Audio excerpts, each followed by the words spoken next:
പക്ഷേ നമ്മുടെ ജീവിതത്തിൽ പല സന്ദർഭത്തിലൂടെയും കടന്നു പോകുന്നവരാണ്. അപ്പോൾ നമ്മുടെ ജീവിതത്തിൽ വലിയ പ്രാധാന്യം കൊടുക്കേണ്ടത് എന്തിനാണ്? നല്ലൊരു ചോദ്യമാണത്. ഇങ്ങനൊരു ചോദ്യം എൻ്റെ ലൈഫിൽ പലപ്പോഴും വരുന്ന സമയത്ത് ഞാൻ എപ്പോഴും പറയുന്ന ഒരു മറുപടി എന്ന് വെച്ചാൽ, നമ്മൾ പ്രാധാന്യം കൊടുക്കേണ്ട ഒരു സ്ഥാനം പീസ് ഓഫ് മൈൻഡിനാണെന്ന് എപ്പോഴും പറയാം. അതായത് പീസ് ഓഫ് മൈൻഡ് എന്ന് വെച്ചാൽ നമ്മളെ സമാധാനം, മനസ്സിനുള്ള സമാധാനം. അപ്പം ഈ ഒരു സാധനമായിട്ട് കണക്ട് ചെയ്ത് ഞാൻ പറയുന്ന സമയത്ത് എപ്പോഴും ഞാൻ പറയുന്ന ഒരു വാക്കാണ് തവക്കുൽ എന്നുള്ളത്. അപ്പോൾ തവക്കുൽ എന്ന് വെച്ചാൽ എന്താണ്? നമ്മളെ എല്ലാ കാര്യവും അള്ളാഹുവിലേക്ക് ഭരമേൽപ്പിക്കുക. എന്താണെങ്കിലും വാട്ട് എവർ ഇറ്റ് ഈസ് അള്ളാഹു സുബ്ഹാനഹു വതആലയിലേക്ക് എന്ത് ചെയ്യുക? ഭരമേൽപ്പിക്കുക എന്നുള്ളതാണ്. അപ്പം സൂറത്ത് ത്വലാഖിൽ അള്ളാഹു സുബ്ഹാനഹു വതആല പറയുന്നുണ്ട്, വമൻ യതവക്കൽ അലല്ലാഹി ഫഹുവ ഹസ്ബുഹ്.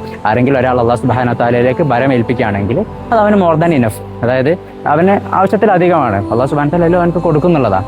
സോ അതിനെക്കുറിച്ചിട്ടുള്ള പറയുന്ന സമയത്ത് എനിക്ക് മനസ്സിലേക്ക് വരുന്ന ഒരു ചരിത്രമുണ്ട്. നബി സല്ലല്ലാഹു അലൈഹി വസല്ലമയും അബൂബക്കർ സിദ്ദീഖ് റളിയല്ലാഹു അൻഹു കൂടെ ഹിജ്റ പോയ സമയത്ത്, ആരും കാണാതെ മദീനയിലേക്ക് ഹിജ്റ പോകുന്ന സമയത്ത് ഹിറാ ഗുഹയിൽ കയറി ഒളിക്കുകയുണ്ടായി.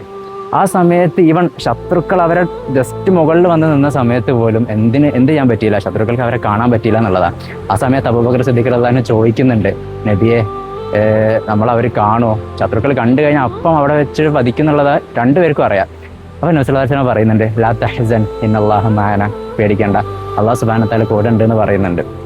സോ ഇത് നമുക്ക് മനസ്സിലാക്കാൻ പറ്റിയ കാര്യം എന്ന് വെച്ചാൽ, ഈ പറഞ്ഞ ഒരു കാര്യം, ലാ തഹ്സൻ ഇന്നല്ലാഹ മഅനാ, എന്ത് വന്നാലും whatever it is, whatever happens in our life, Allah കൂടെ ഉണ്ട് എന്നുള്ള ഒരു വിശ്വാസം നമുക്കുണ്ടെങ്കിൽ everything will be very easy.